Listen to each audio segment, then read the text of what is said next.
ओम पूर्णमदः पूर्णमिदं पूर्णात् पूर्णमुदच्यते पूर्णस्य पूर्णमादाय पूर्णमेवावशिष्यते।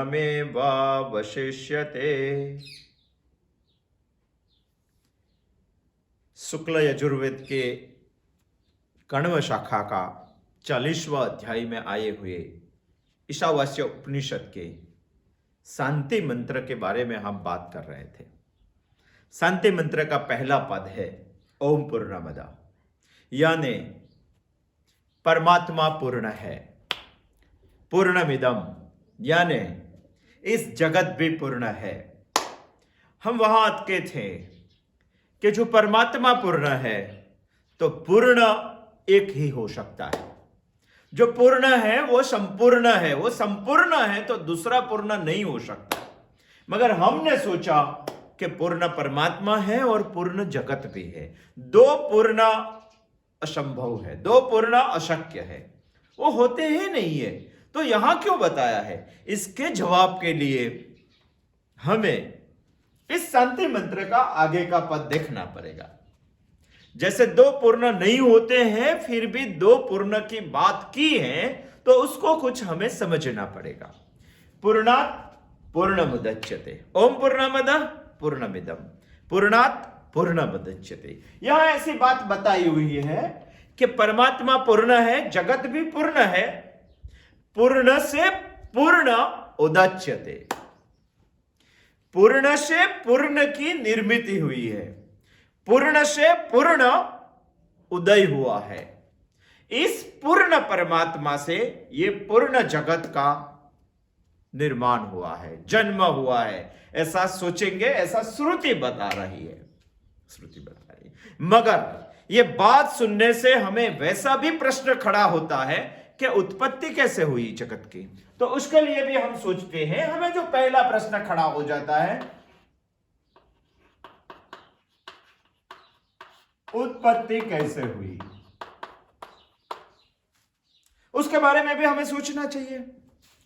हम गीता चिंतन श्रृंखला में भी एक बार देखा था कि परमात्मा चैतन्य का महासागर है, जिसको हम सोच भी नहीं सकते। उतना सारा व्यापक क्षेत्र में परमात्मा है, असीमित क्षेत्र है उसका।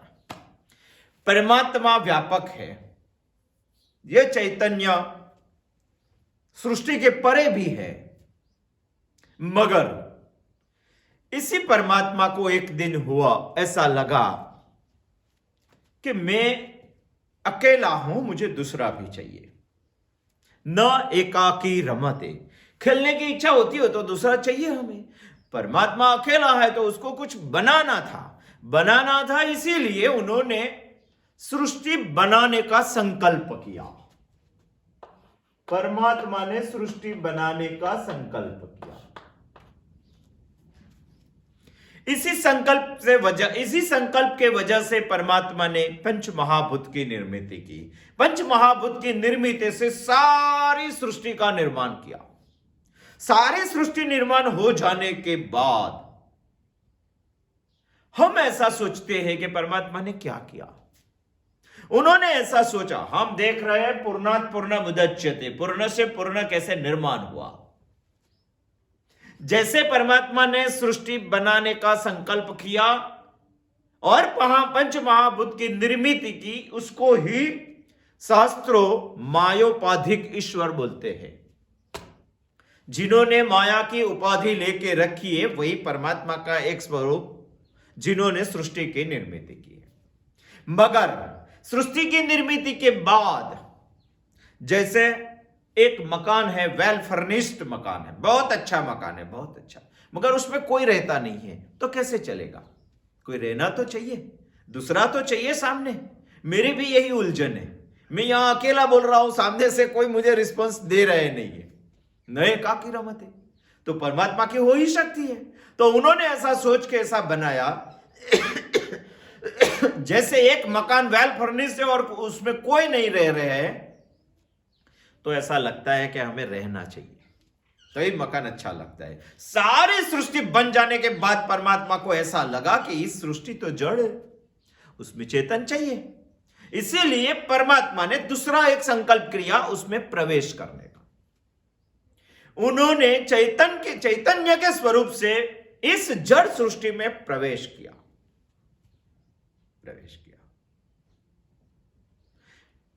तब से सारी सृष्टि चेतन युक्त हो गई। एक संकल्प किया सृष्टि निर्मित का, दूसरा संकल्प किया प्रवेश करने का। दो ही संकल्प के वजह से परमात्मा के हिसाब से ये सारी सृष्टि चैतन्य से युक्त हो गई, चैतन्य से युक्त हो गई। ये सृष्टि की वैल्यू इसीलिए है, ये सृष्टि की कीमत इसीलिए है क्योंकि वो परमात्मा के गले में है, नहीं तो इसको कोई नहीं पूछता। परम पूज्य दादाजी एक एग्जांपल बार बार देते हैं, जैसे ब्रह्म सत्यम जगन मिथ्या, उसके बारे में। जैसे एक बहुत बड़े सेठ की घरवाली थी, कई शादी में जा रही तो उन्होंने ऐसा सोचा कि शादी में जाने जल्दी में उस गाड़ी के ड्राइवर को बोल दिया कि जल्दी करो, मगर बीच में गई तब उसको मालूम पड़ा कि हम सोने के गहने जो पहनते वो तो घर पे रह गया। अभी घर पे जाकर लेके आकर पहनकर जाने का है तो वहां गृह शांति का टाइम खत्म हो जाएगा। इसीलिए वो सेठानी ने अपने ड्राइवर को ऐसा बताया कि कहीं दुकान पे लेके चलो। तो जो नकली सोना मिलता है, जिसको गुजराती में बगसरा बोलते हैं, तो नकली सोने की दुकान पे लेके गए और नकली बहुत सारे गहने उन्होंने पहन लिए और लग्न के गृह शांति में चली गई। गृह शांति में जाके बैठी, बहुत सारी बहनों ने देखा और देखकर ऐसा बताया कि उन्होंने कितने गहने पहने, कितने पैसों के गहने होंगे, कितने महंगे होंगे। तो किसी ने बताया कि तो पहनेंगी, बड़े सेठ की घरवाली है तो उसको क्या है, वो तो बहुत सारे गहने पहन सकते। उसको नकली गहने पहने थे, मगर गृह शांति में बैठने वाली सभी बहनों ने ऐसा बताया कि सही है, सच्चा है, नकली ऐसा किसी ने नहीं बताया। उसके पैरेलल हम दूसरी भी एक बात सोचेंगे। एक साग भाजी बेचने वाली बहन थी, उन्होंने बहुत सारे पैसे इकट्ठे करके एक झूठ के इकट्ठे किए थे, इकट्ठे करके एक सोने का कड़ा लिया, सोने का हाथ में पहनने का, और साग भाजी बेचने के लिए जब जाती है तो गांव में ऐसे हाथ खड़ा करके साग भाजी की भूमि लगाती है, सब लोग लेने के लिए आए इसीलिए। मगर जो लोग उसके गहने का कला देखते थे, गहने का कड़े देखते थे हाथ में, तभी सब लोग ऐसा बताते होंगे कि नकली होगा। वास्तव में वो सच्चा था, फिर भी लोग नकली बता रहे थे। वास्तव में सेठानी ने पहना हुआ गहना नकली था, फिर भी लोग सच्चे बता रहे थे। उसका वजह क्या है? उसका वजह यही है कि ये गहने किसने पहने हैं वो बहुत सारी मायने रखती है। ये बात, ये नकली गहने सेठ की घरवाली ने पहने थे, इसीलिए सब लोग मान रहे हैं कि वो सच्चे ही होंगे। और वो सच्चा कड़ा साग भाजी वाली ने पहना था, इसीलिए सब लोग मान रहे थे कि नकली होगा। जगत का भी ऐसा ही है। जगत वैसे तो मिथ्या ही है, मगर ब्रह्म के गले में पड़ा है, इसीलिए उसको सच्चे मान रहे हैं लोग। इसी तरह परमात्मा ने इस जगत को निर्माण किया है। मगर हमारे अंदर दूसरा प्रश्न एक ऐसा खड़ा हो सकता है कि कार्य कारण भाव की हमें चर्चा की है,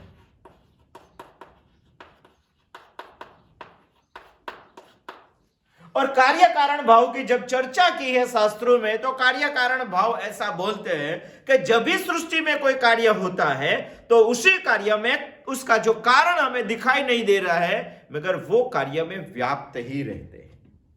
तो उसके वजह से पूछने वाले हमें ऐसे पूछ सकते हैं कि भाई कार्य यदि जगत है, कारण यदि परमात्मा है, तो आप बता रहे हैं कि कारण तो कार्य में व्याप्ति होता है, तो परमात्मा तो जगत में व्याप्ति होता है। जो चीज व्याप्त ही है तो उसकी उत्पत्ति कैसे हो सकती है?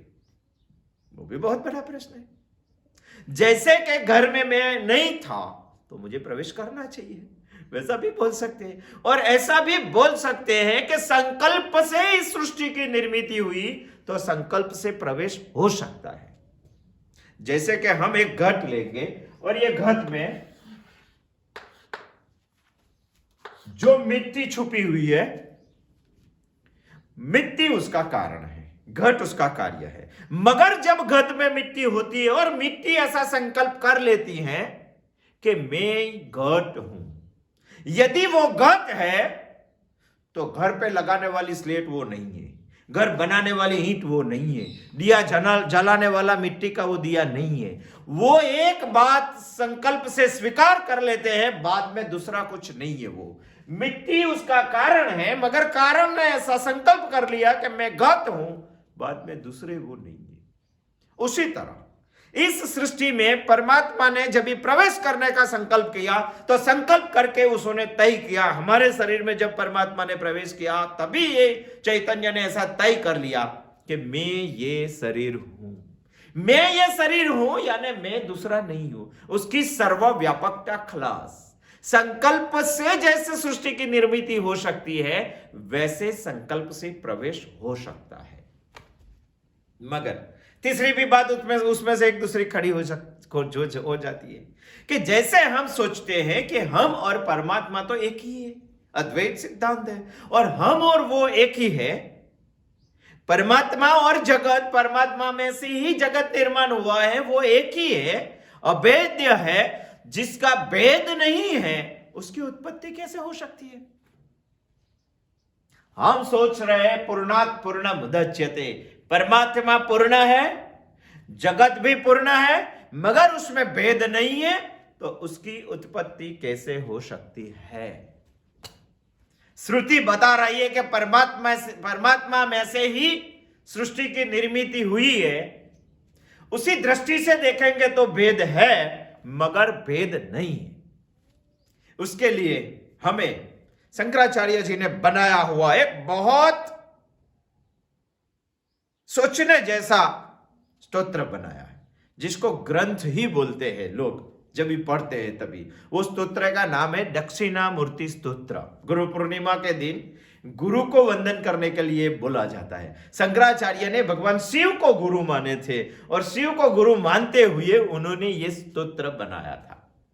पढ़ने जैसा स्तोत्र है। मगर हमारा तीसरा प्रश्न ये है कि यदि भेद ही नहीं है, तो उत्पत्ति कैसे हुई? भेद ही नहीं, वो एक ही चीज है, तो उसमें से ये उत्पन्न हुआ, वो कैसे हो सकता है? उसको बताने के लिए, उसको सही मानने के लिए, उसको समझने के लिए हमें शंकराचार्य का ये स्तोत्र पढ़ना चाहिए। विश्वन दर्पण दृश्यमान नगरी तुल्यं निजांतर्गत। ये सोचना चाहिए, क्या बता रहे हैं शंकराचार्य जी? हमें बता रहा है कि पूरे विश्व में विश्वन दर्पण नगरी, पूरा विश्व इस दर्पण में जो दिखाई दे रही है, ऐसी नगरी जैसा है। सोचने जैसी बात। सोचो, एक नगर है, बहुत सारे लोग उसमें रहते, करीबन 2-3 हजार लोग रहते हैं, करीबन 600-700 मकान उसमें है। ऐसा बनाया हुआ एक नगर है, बहुत अच्छा नगर है। उसमें रास्ता भी अच्छा है, उसमें फूल पेड़ पौधे सब कुछ है, उसमें बहुत सारी व्यवस्था भी। ऐसा एक नगर है। हम सोच रहे शंकराचार्य का दक्षिणामूर्ति स्तोत्र की ओर से ऐसा सोच रहे कि ऐसी एक नगरी बनाई हुई है। नगरी के कोने में एक बड़ा मकान है, सबसे ऊंचे मकान के आगासी पे हम चढ़े हुए हैं, उसके टेरेस पे चढ़ के हमारे पास एक बड़ा अरीसा है, आईना है। जैसे हम अरीस आईने को टेरेस पे चढ़ के वैसे करेंगे, तो हमारी पूर्व दिशा में आया हुआ पूरा नगर इस आईने में दिखाई देगा। विश्वन दर्पण दृश्यमान नगरी, पूरा आईने में पूरा जगत दिखाई देगा। एक जगत है जमीन पे, दूसरा जगत है आईने में। हम क्या मानेंगे? हम ऐसा सोचेंगे कि जगत एक ही है, हम ऐसा सोचेंगे जो पूर्ण है वो एक ही है। हमें तो दो दिखाई दे रहा है। ऐसे घूमते हैं तो आईने में पूरा जगत दिखाई दे रहा है, आईने में नहीं दिखते आईने में नहीं दिखना है और पीछे दिखते हैं तो भी पूरा मकान दिखाई दे रहा है, पूरा नगर दिखाई दे रहा है। दृश्यमान नगरी, दृश्यमान। अभी क्या करें हम, क्या सोचे हम? एक सही दिखाई दे रहा है, एक उसका प्रतिबिंब दिखाई दे रहा है, मगर एक तो नहीं है, दो है। एक यहां दिखाई दे रहा है, एक यहां दिखाई दे रहा है। सोचना पड़ेगा इसके बारे में। विश्वन दर्पण दृश्यमान नगरी तुल्यं निजांतर्गता। सोचने जैसी बात है। वेद तो है ही नहीं, मगर दो हमें दिखाई दे रहे हैं। जब भी हमें अज्ञान होता है तभी हमें दो दिखाई दे रहे हैं। जब भी हमें ज्ञान हो जाता है कि इस आईने में जो दिखाई दे रहा है वो तो सही में सामने खड़ा है, जो दिखाई दे रहा है वही वो है, तभी हमें जो ऐसा ज्ञान हो गया तो वो चीज एक ही है। जब तक हमें अज्ञान है तब तक पूर्ण और ब्रह्म, पूर्ण ब्रह्म और पूर्ण जगत दो ही है। जब भी हमें ज्ञान हो जाएगा बिंब और प्रतिबिंब का, तभी जगत और परमात्मा दो एक ही है। मगर दिखाई तो हमें दो है। मानना हमें दो चाहिए या एक चाहिए। यदि एक मानेंगे तो सही ज्ञान है, मगर कोई मानता नहीं है।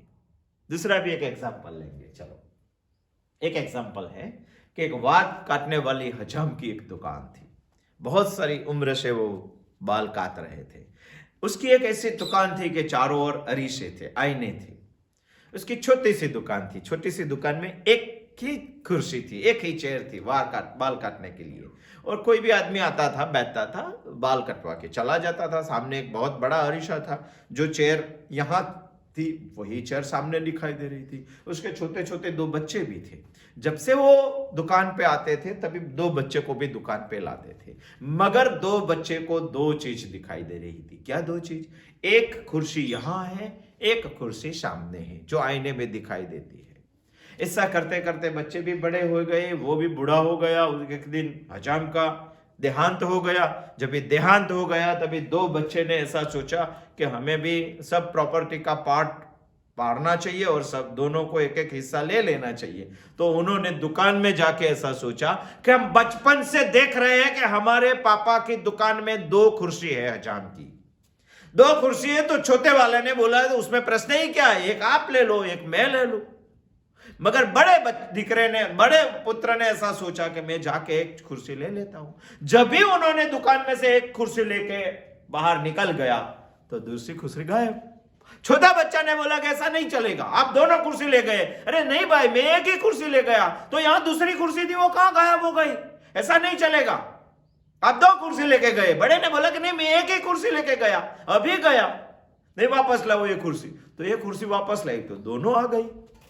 तो छोटे ने ऐसा सोचा कि जब उसको एक को निकाल लेते हैं तो दूसरी भी चली जाती है, क्योंकि वो आईने में दिखाई दे रही थी। मगर दूसरी को हम लाते हैं, एक को हम अंदर लाते हैं तो दूसरी भी दिखाई देती है। क्या मानना? एक जो है वो सत्य है, दूसरा जो दिखाई दे रहा है वो उसका प्रतिबिंब है।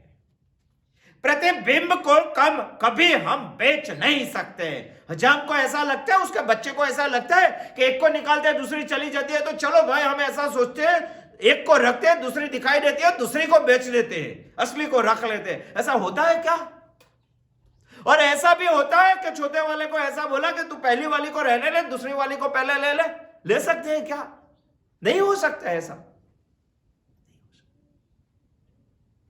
उसी तरह तक तो क्या वो बता रहे हैं, वो बच्चे तो ऐसे बता रहे हैं कि हम 20 साल से देख रहे हैं कि हमारे पापा के दुकान में दो कुर्सी थी, मगर वो भूल गई सच्ची एक ही थी, दूसरी उसका प्रतिबिंब था। वो भूल गई। ऐसा ही उसको ज्ञान होना चाहिए कि सामने जो दिखाई दे रही है वो कुर्सी निर्मित तो ये कुर्सी से ही उनकी निर्मित हुई है, क्योंकि जब भी इसको निकाल लेते हैं तभी वो भी निकल जाती है, जब भी उसको लाते हैं तभी वो भी उसको निकल ले लेती है। पूर्णात् पूर्ण मुदच्यते, पूर्ण से पूर्ण की निर्मित हुई है। तो वैसे देख सकते हैं तो यही कुर्सी पूर्ण है, वो सामने वाली को खड़ी करती है, यही कुर्सी पूर्ण है, वो जाती है, वो सामने वाले को ले भी जाती है। क्या सोचेंगे बच्चे?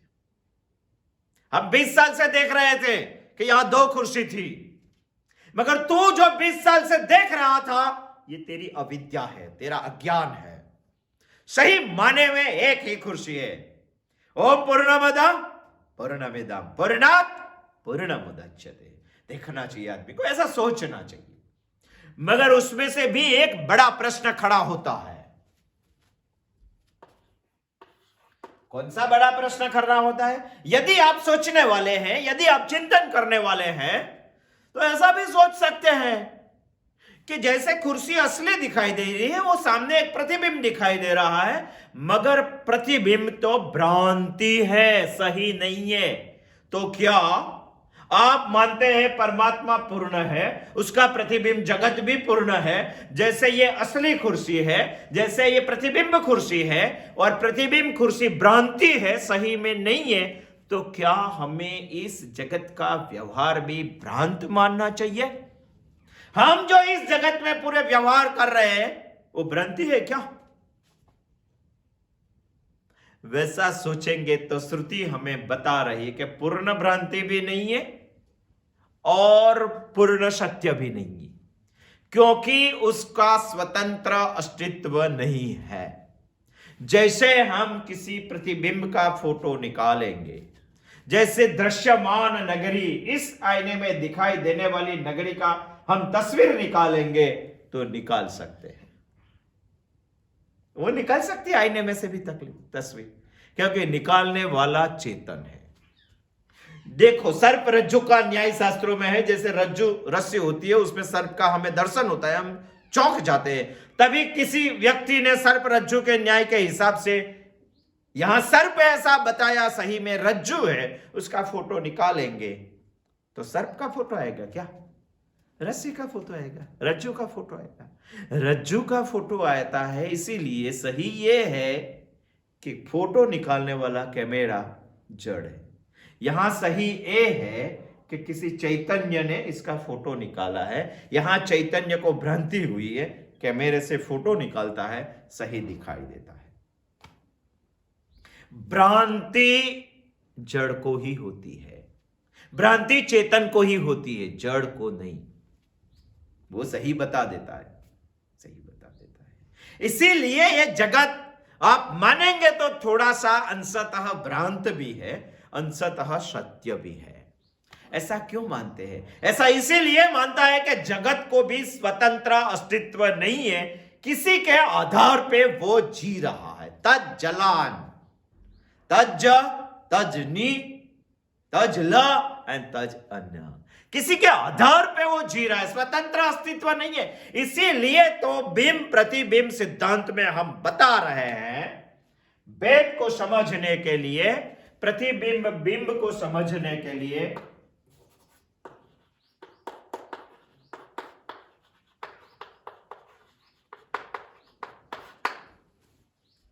उनमें से कोई निर्णय हम ले सकते हैं कि जैसा बिंब होता है वैसा ही प्रतिबिंब होता है। जहां बिंब होता है वहां भी प्रतिबिंब होता है, वहां ही प्रतिबिंब होता है। बहुत जैसे सोचने जैसी बात है, सोचने जैसी। आप ऐसा सोचेंगे कि सफेद शर्ट पहन के आईने के सामने खड़े हो गए और आईने को ऐसा बोला कि मुझे रेड दिखाई देना चाहिए, शर्ट मेरा दिखाएगा क्या? वो उसमें ताकत नहीं है। जैसा बिंब है वैसा ही प्रतिबिंब दिखाई देगा, और जहां बिंब है वहां ही प्रतिबिंब दिखाई देगा। ऐसा नहीं है कि हम यहां खड़े और अमेरिका में आईने में ऐसा कि ऐसा हमें कोई देख सकता, हम जहां हैं वहां ही खड़े दिखाई देगा। इसीलिए इस संसार में दिखी जाने वाले प्रतिबिंब जो हम मानेंगे, तो बिंब भी उसका यहां ही है, जैसा दिखाई देता है वैसा वो भी है। तीसरा भी एक सिद्धांत है, जब तक बिंब में सुधार नहीं आता है तब तक प्रतिबिंब की ताकत नहीं है सुधार लाने की। सोचने जैसी बात है। प्रतिबिंब को हम सुधार ही नहीं सकते, हमको बिंब को सुधारना पड़ता है। हम आईने के सामने खड़े रहते हैं, हम तिलक करते हैं और उसको बोलते हैं कि तिलक नहीं करने का। हम बीड़ी फूंकते हैं, उसको बोलते हैं कि आपको चिरुत नहीं फूकने का। होता है क्या? आईने पे सामने खड़े रह के अब चिरुत फूकेंगे तो वो भी फूकने वाला है। आईने के सामने खड़े होकर आप पड़ी की खाते हैं तो वो भी पड़ी की खाएगा। उसको ताकत नहीं है हमें सुधारने की, मगर बिंब सुधरेगा तो प्रतिबिंब की ताकत नहीं है बिगड़ने की। बहुत सोचने जैसी बात है, बहुत सोचने जैसी। हर एक आदमी को इसके बारे में सोचना चाहिए। जहां बिंब होता है वहां प्रतिबिंब होता है, जैसा बिंब होता है वैसा प्रतिबिंब होता है, और बिंब को सुधारने बाद ही प्रतिबिंब में सुधार आता है। मगर अभी इस दुनिया में सबसे ज्यादा लोग बिंब को छोड़ के प्रतिबिंब को सुधारने के लिए पड़े हैं। क्या करते हैं लोग? सही है क्या? हम आईने के सामने खड़े रहेंगे और हमें तिलक करना है, तो आईने में भी हम दिखाई दे रहे हैं, तो हम आईने पे तिलक कर देते हैं जहां हमारा बाल दिखाई दे रहा है वहां। तो क्या हमारे बाल पे तिलक हो जाएगा? हो जाएगा क्या? ताकत नहीं है प्रतिबिंब को हमने सुधारने की, और सारी दुनिया प्रतिबिंब के सामने पड़ी हुई, प्रतिबिंब को सुधारने के लिए पड़ी है, प्रतिबिंब को तिलक करने के लिए सारी दुनिया उतावली हो रही है, मगर खुद को कुछ करना नहीं है। बिंब को समझना चाहिए आदमी को। यह हमें बता रहा है ईशावास्य उपनिषद का मंत्र, ओम पूर्णमद पूर्णमिदं पूर्णात् पूर्णमुदच्यते। पूर्ण से पूर्ण निर्वाण हुआ है वो बिंब है, सारी दुनिया प्रतिबिंब है। प्रतिबिंब में सुधार लाया नहीं जा सकता है, बिंब को सुधारना पड़ता है। ताकत ही नहीं है प्रतिबिंब। सोचो, एक विचार हम ऐसे सोचेंगे कि हमारे घर में एक बहुत बड़ा अरीसा है, आईना है, और आईने के सामने तिरंगे के कलर की लाल कलर की एक साड़ी लटका के रखी है। ये लाल कलर की पूरी साड़ी इस आईने में दिखाई देती, पूरी की पूरी, पूरा आईना लाल ही दिखाई देता है क्योंकि उसके सामने एक साड़ी रखी है। आपने वो साड़ी 100 साल तक, 100 साल तक उसके सामने खड़ी रही, 1 2 3 नहीं बोल रहा हूं, 100 साल तक साड़ी वैसी की वैसी उनके सामने रखी है, और 100 साल के बाद इस साड़ी को आप हटा लेंगे तो क्या प्रतिबिंब में ताकत है इस साड़ी का कलर पकड़ने की?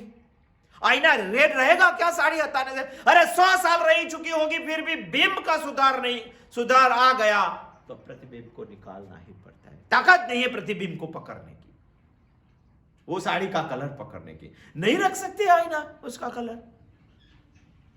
हमें भूख लगी है तो बिंब को ही खाना चाहिए, मगर आईने के सामने बैठ के हम खाना खा रहे हैं और हम जो मुंह में 5 उंगलियों से डाल रहे थे वो हमें सामने भी दिखाई दे रहा है, उसको हम डालेंगे क्या? यदि डाला तो होगा क्या? तृप्ति होगी? वो स्मरण प्रदीप्त हुआ है, वो शांत होगा? नहीं हो सकता है। फिर भी सारी दुनिया ये काम कर रही है कि प्रतिबिंब को सुधारने का प्रयत्न कर रही है। इसी उपनिषद हमें यह बता रहा है, तुल्यं निजांतर्गत विश्वन दर्पण दृश्यमान नगरी, तुल्यं निजांतर्गत, अंतर्गत दिखना चाहिए। इसीलिए प्रतिबिंब में थोड़ी भ्रांति भी है और प्रतिबिंब थोड़ा सत्य भी है, दिखाई दे। हम जब फिल्म देखने के लिए बैठते हैं तो पर्दे पे बहुत बड़ा पर्दा होता है, उसके बहुत सारा चित्र हमें दिखाई देता है, हलता चलता चलचित्र हमें दिखाई दे रहा। कितने चित्र दिखाई दे रहे थे, मगर वो सब चित्र आते कहां से है? वो सब चित्र पर्दे के सामने बहुत दूर ऊपर एक प्रोजेक्टर रखा हुआ है, उसकी छोटी सी खिड़की में से प्रकाश पड़ के वो सारे चित्र आ रहे थे।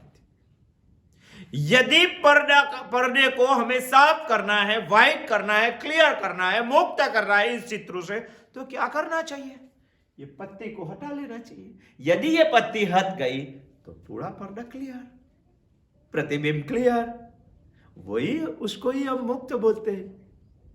मगर हमारे सबके अंदर आत्मस्थ वासना है, उसका प्रतिबिंब हमें जगत में दिखाई देता है, वही जगत है।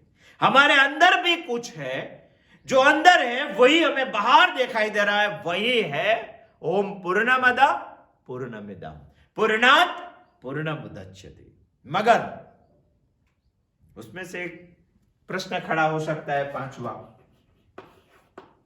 कि भाई आप बोल रहे हैं कि अंदर भी एक जगत है, बाहर भी एक जगत है, तो क्या जगत दो है? अंदर भी है और बाहर भी है?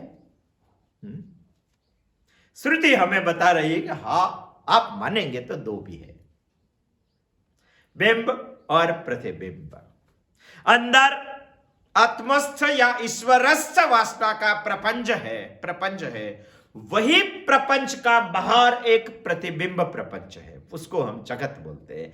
हमारे अंदर वासना का एक आत्मस्थ प्रपंच है जिसको ओम पूर्णमद बोल रहे हैं। वही प्रपंच का बाहर एक प्रतिबिंब प्रपंच दिखाई दे रहे, उसको हम जगत बोलते हैं, पूर्णमिदम बोलते हैं। इसलिए हमें मानना ही चाहिए कि पूर्णात पूर्णमुदच्यते। आप बोलेंगे कि वो बात कैसी है, वो समझ में नहीं आ रही। चलो उसको भी एक एग्जांपल से समझते हैं। पुराणों में एक बहुत सारी कृष्ण भगवान और यशोदा माँ की एक स्टोरी है। जैसे बाल कन्हैया जब नन्हा था, तभी यशोदा माँ के आंगन में वो खेल रहे थे तो किसी ने फरियाद की कि माँ, उन्होंने मिट्टी खाई है, तो मिट्टी नहीं खानी चाहिए। इसीलिए माँ ने उसको बुलाया और डांटा, और कन्हैया ने बोला कि माँ, मैंने मिट्टी नहीं खाई है। तो माँ ने घर में जाकर उसको बुलाकर बोला कि तेरा मुंह दिखा। तो माँ ने उसका मुंह खोल के दिखा। तो हमारे पौराणिक शास्त्रों में ऐसी स्टोरी है कि यशोदा माँ ने विश्व रूप दर्शन किया, पूरा विश्व कृष्ण भगवान के मुंह में दिखाई दिया। यदि हम सोचेंगे कि कृष्ण भगवान का जो मुंह था खुला हुआ, उनमें पूरा विश्व यशोदा मैया को दिखाई दिया। जैसे पूरा विश्व दिखाई दिया यशोदा मैया को, तो उसी मुंह में यशोदा मैया भी थी, उसी मुंह में कन्हैया भी थी, उसी मुंह में कन्हैया मुंह खोल के भी बैठा था। तो वो यशोदा माँ ने पूरा विश्व कृष्ण के मुंह में देखा, तो क्या तभी कृष्ण का मुंह नहीं था? कृष्ण के मुंह के बाहर की दुनिया नहीं थी? तभी कृष्ण के मुंह के बाहर यशोदा माँ नहीं बैठी थी? नहीं थी क्या? नहीं थी तो वो देखी कैसे? मुंह भी था, कन्हैया भी था, यशोदा भी था। फिर भी यशोदा माँ ने उसके मुंह में यशोदा भी देखी, कन्हैया भी देखे, सारे ग्रह भी देखे, सूर्य भी देखे, तारे भी देखे, पृथ्वी भी देखी, सारी सृष्टि उन्होंने दिखाई दी। दो विश्व हुआ क्या नहीं? यशोदा माँ जहां बैठ के देख रही थी वो एक विश्व है, और जिसके मुंह में वो देख रही थी वो दूसरा विश्व है। ईश्वरस्थ विश्व है और वासनास्थ विश्व है। इसका प्रतिबिंब बाहर दिखाए। अर्जुन ने जब भी विश्वरूप दर्शन गीता में किया, तभी भगवान ने उसको दिव्य चक्षु दे के विश्वरूप दर्शन करवाया। तभी अर्जुन विश्वरूप दर्शन में भी था और अर्जुन दृष्टा भी था। दृष्टा जब भी दृश्य देख रहे थे, तभी तो दृश्य और दृष्टा दो ही थे, और दो थे तो दो तो है कि नहीं? इसीलिए हमें मानना ही पड़ेगा कि हमारे अंदर भी एक विश्व है, एक जगत है जो वासनास्थ जगत है। उसी जगत का प्रतिबिंब हमें बाहर दिखाई दे रहा है, वो प्रतिबिंब जगत है। दो जगत तो मानना ही पड़ेगा। मगर उसमें से दूसरा एक प्रश्न ये खड़ा होता है कि भाई चलो, हमने अंदर का और बाहर का दो जगत मान लिया, मगर अंदर का जगत दिखाई कैसे देता है?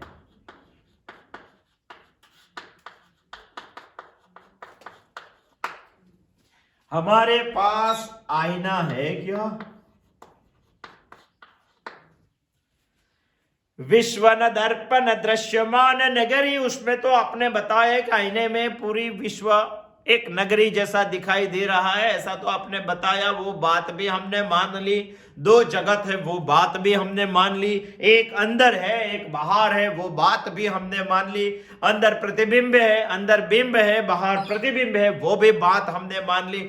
मगर हमारे अंदर जगत है क्या? जो बाहर पेड़ पौधे दिखाई दे रहे हैं वो हमारे अंदर है, जो बाहर ट्रेन दिखाई दे रही है वो हमारे अंदर है, जो बाहर रास्ता दिखाई दे रहा है वो हमारे अंदर है, जो बाहर सभी गाड़ियां दिखाई दे रही है वो हमारे अंदर है, जो बाहर सब खेत खलवाड़े दिखाई दे रहे हैं हमारे अंदर है। और हमारे अंदर है तो दिखाई क्यों नहीं दे रहा है? दिखाएगा कैसे? और उसी को दिखने के लिए अरीसा है क्या, आईना है क्या? तो श्रुति इसका जवाब देती है कि जैसे हम स्वप्न में देखते हैं वैसे हमारे अंदर सृष्टि है। सोचो, हम रात में सो गए तभी हमें एक स्वप्न आया। ऐसा स्वप्न आया जैसे मुंबई में हम घूम रहे थे, बहुत सारे मित्र थे, मजा कर रहे, चौपाटी पे घूम रहे थे। ऐसा सपना आता है कि नहीं आता है? आता है तो पूरा मुंबई हम स्वप्न में खड़े कर सकते हैं कि नहीं कर सकते? सही माने में मुंबई मेरे पास होता है क्या? नहीं होता है। मैं तो चार पाई के अंदर लेता हुआ होता हूं, फिर भी मुझे मुंबई क्यों दिखाई दे रहा है? पूरा मुंबई क्यों दिखाई, ट्रेन क्यों दिखाई दे रही, चौपाटी क्यों दिखाई दे रही, उसका वड़ा पाव क्यों दिखाई दे रहा है? मुझे कहां से दिखाई दे रहा है? इसीलिए हमें मानना पड़ेगा कि अंदर भी एक विश्व है जो हमें शरीर के बगैर भी दिखाई देता है। हमारी आंख खुली नहीं होती है फिर भी हमें पूरा विश्व दिखाई दे रहा है, इसलिए अंदर भी है। जब भी हम स्वप्न हमारा टूट जाता है, जैसे कि हमें कहीं जाना होता है, सुबह की ट्रेन पकड़नी होती है, ऐसा सोच के हम सो गए। रात को 12 बजे हमें नींद में एक स्वप्न आ गया कि ट्रेन आ गई, हम घर से लेट हो गए, भागते भागते बहुत भागे, फिर भी ट्रेन पकड़ नहीं पाए तो पसीना हो गया। इतना ही नहीं, भागते भागते इतने थक गए कि रेलवे स्टेशन के प्लेटफॉर्म पर आते ही हम गिर गए। हमें जिसमें जाना था वो ट्रेन तो चली गई, गिर गए। जो ट्रेन जाती थी उसकी पटरी पर हम गिर गए। दूसरी एक ट्रेन आ गई कि दूसरे भाई ने हमें देखा कि वो तो पटरी पे गिर गए, हमारा पांव पकड़ के खींच के ऊपर डाल दिया। तभी हमारे सर में प्लेटफॉर्म ऊपर रखी हुई जो कुर्सी थी, चेयर थी, वो लगी तो हमने आह बोल दिया। आह बोल के हम जाग गए, स्वप्न टूट गया, पूरी सृष्टि गायब। हम दौड़ते थे, ट्रेन में बैठने के लिए गए, ट्रेन चूक गए, पटरी पे गिर गए, किसी ने उठा लिया, दूसरी ट्रेन आ रही थी, उठाकर हमको प्लेटफॉर्म पे पटक दिया, सर पे लग गया। वो सब कहां गया? जब भी हमारी स्वप्न की निंद्रा टूट जाती है तभी इस दुनिया से हम मुक्त हो जाते हैं। उसी को ही हम मुक्ति बोलते हैं। मगर आप बोलेंगे कि उसमें से भी एक प्रश्न खड़ा होता है। हम सोच रहे हैं पूर्णात् पूर्णम् उदच्यते, पूर्ण में से पूर्ण कैसे निर्माण हुआ? तभी हमें एक प्रश्न, इसमें से भी एक प्रश्न खड़ा हो जाता है कि आप बोलेंगे कि इसमें तो स्वप्न में तो दूसरी दुनिया तो है, स्वप्न में तो नींद टूट जाने से सृष्टि गायब हो जाती है, जो सृष्टि में हम थे, और हम मुक्त हो जाते हैं। सोचो, स्वप्न में टूट गया तो आप बोल रहे हैं वैसे जागृति में भी आपकी दुनिया है, जागृति में भी आपकी दुनिया टूट गई तो आप मुक्त हो जाएंगे। मगर स्वप्न में तो जागने से यह होता है, जागृति में कैसे होता है? जागृति, हम जागते हैं तभी मुक्ति कैसे होती है? हमें सोचना चाहिए, इसके बारे में भी स्वप्न का ही सोचना चाहिए। जब हम स्वप्न में थे तभी हमारा एक काल्पनिक शरीर के साथ तादात्म्य था। जैसे हम ट्रेन के लिए दौड़ रहे थे, क्या सच में हम दौड़ रहे थे? हम तो चार पाई पे लेटे हुए थे, फिर भी हम दौड़ रहे थे। 15-20 मिनट हम दौड़े, हमें पसीना हो गया, हम गिर गए, किसी ने हमें उठा लिया पांव पकड़ के। तो क्या पूरा शरीर हमारा भरूच के प्लेटफॉर्म पे था? हम तो उससे 45 किलोमीटर दूर एक चार पाई पर लेट रहे थे, फिर भी हमें ऐसा लगता है कि हम वही प्लेटफॉर्म पे थे। ऐसा लगता है इसीलिए हम बोल रहे हैं कि स्वप्न में आप किसी काल्पनिक शरीर को खड़ा करते हैं। ऐसा नहीं है, काल्पनिक शरीर के साथ आपका तादात्म्य हो जाता है। जब भी आपका तादात्म्य काल्पनिक शरीर से टूट जाता है तभी आपका स्वप्न टूट जाता है, तभी आपकी स्वप्न की दुनिया भी टूट जाती है, तभी आप इसी दुनिया से मुक्त हो जाता है। जागृति में भी ऐसा है। जागृति में हम जो मान रहे हैं शरीर, वो भी एक काल्पनिक शरीर है। वही शरीर के साथ हमारा तादात्म्य, जब भी वो शरीर के साथ साथ हमारा तादात्म्य टूट जाएगा, तभी इस दुनिया से भी हम मुक्त हो जाएंगे। उसी को गीता मोक्ष बोलती है, उसी को गीता मुक्त बोलती है, उसी को उपनिषद फलस्वरूप कहते हैं कि उपनिषद पढ़ना इसीलिए चाहिए। मगर हमें आठवां एक प्रश्न ये होता है कि भाई ये तादात्म्य कैसे टूटता है? आप जो बोल रहे हैं कि स्वप्न में काल्पनिक शरीर से तादात्म्य टूट जाता है, तो जागृति में ये तादात्म्य शरीर से तादात्म्य कैसे तोड़ने का?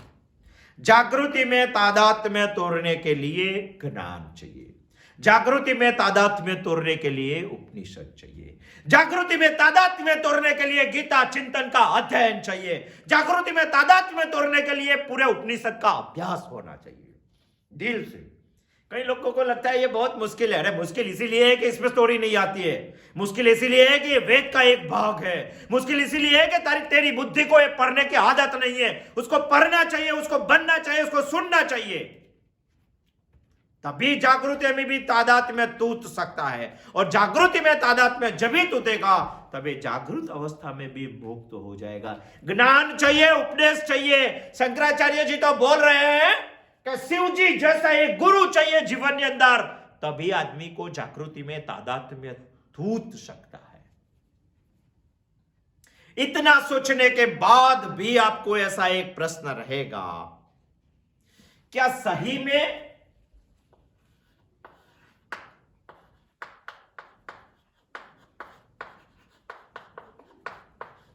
हमारे अंदर जगत है क्या? इतना सुनने के बाद भी हमें ऐसा लगता है, हां है, हमारे अंदर भी एक जगत है। और कैसा स्वरूप है? वासना रूप से हमारे अंदर एक जगत समा हुआ है, वो बीज रूप से बैठा हुआ है। सोचेंगे कि बीज रूप से कैसे? सोचो हमने आम खाई है और आम की एक गोटली हाथ में ली है। दुनिया में सबको हम बताएंगे कि इस गुठली में आपको क्या दिखाई रहे, इस गुठली में आपको क्या दिखाई रहे। कोई भी प्रयोगशाला में जाके आप परीक्षण करवाएं, इस गुठली को तोड़ के उसमें से आम निकलेगा क्या? उसमें से आम का रस निकलेगा क्या? उसमें से पत्ते का कलर निकलेगा क्या? उसमें उसके प्रकांड के कलर निकलेगा क्या? कुछ भी नहीं निकलेगा। फिर भी दुनिया ऐसा नहीं बोल सकती है कि इस गुठली में आम नहीं है, आम का पेड़ नहीं है, ऐसा नहीं बोल सकते हैं। अरे एक आम के बीज को हम जमीन में डालेंगे तो पूरा पेड़ खड़ा हो जाएगा। पूरा पेड़ नहीं, एक ही बीज में इतनी ताकत है कि 5000 आम बाहर निकाल सकता है। वो कितनी ताकत है, छोटी सोचिए। तो एक आम में एक आम के बीज में आम भी है, वृक्ष भी है, पूरे सारे आम का रस भी है, पत्ते का हरा कलर भी है, उसके प्रकांड का कलर सब समाया हुआ है। बीज वैसे ही बीज स्वरूप वासना हमारे अंदर समाई हुई। हमारे यहां एक वृक्ष आते हैं, वट वृक्ष इसको बोलते हैं। उसका बीज कभी देखा है हमने? तो बोलते हैं लोग कि हाँ इतना होता है, लाल कलर का होता है। ये लाल कलर का फोड़ के देखना, उसमें 10,000 बीज होते हैं, छोटे छोटे छोटे छोटे छोटे तिल जैसे छोटे छोटे होते हैं। एक तिल जैसे बीज की ताकत है। वो टेता होता है, वो बीज नहीं है, उसके अंदर भी 10-12 हजार बीज होते हैं, छोटे छोटे तिल जैसे। एक बीज में ऐसी ताकत है कि पूरे 5 किलोमीटर 10 किलोमीटर एरिया का कवर कर सके, इतना सारा बड़ा वृक्ष खड़ा करने की ताकत ये तिल जैसे एक बीज में होती है। तो हम कैसे बताएं? हम कैसे नहीं मान सकते कि हमारे अंदर विश्व नहीं है? हमारे अंदर भी बीज की वासना स्वरूप पूरा संसार पड़ा हुआ है, अंतः है, अंतः है कि नहीं? मगर कई लोग ऐसे बोलते हैं कि भाई परमात्मा तो अक्रिय है। हाँ, फिलोसॉफी उसको अक्रिय ही बोलते हैं, कर्म नहीं करते हैं। जो अक्रिय है वो जगत को कैसे खड़ा कर सकते हैं, उत्पत्ति कैसे कर सकते? पूर्णात् पूर्णमुदच्यते। अरे ऋषि मुनियों ने हमें ये बात बताने के लिए ब्रह्म ने जगत की निर्मिति करने का संकल्प किया और जगत में प्रवेश करने का संकल्प किया, दोनों बातों का अध्यारोप किया है। और अध्यारोप से जो ब्रह्म अक्रिय है वो भी जगत की निर्मिति कर सकती है। आप बोलते हैं कि अध्यारोप क्या है? भ्रांति से आरोप, सही में होता नहीं है, झूठा आरोप बोलते हैं तो उसको, और उसका खंडन करते हैं, उसको हम अपवाद बोलते हैं। अध्यारोप क्या है या अपवाद क्या है, समझेंगे हम, समझेंगे। जैसे कि हम किसी पेड़ को देखते हैं और सारी दुनिया को पूछ लो आप कि पेड़ कभी दौड़ता है क्या, गति करता है, एक जगह से दूसरी जगह पे जाता है?